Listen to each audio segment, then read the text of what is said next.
Good morning everyone. My name is Divesh Rathi from 6D and my topic is on parachute model. Parachute model helps us to understand two factors. First, air resistance.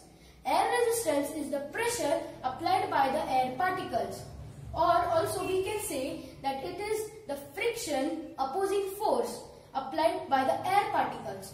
Here we have a black polythene bag crumbled.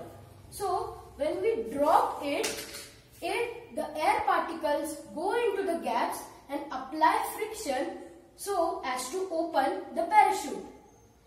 Second, gravity.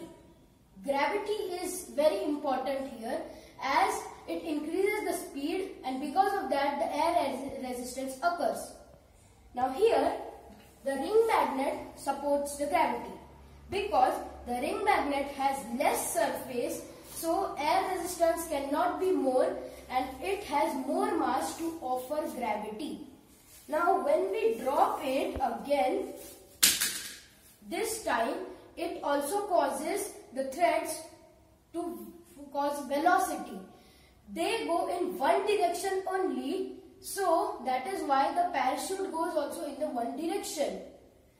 Here gravity and the air resistance both are in equal force, and so the resultant force is 0, causing parachute model to be a preventive measure while we are traveling in air.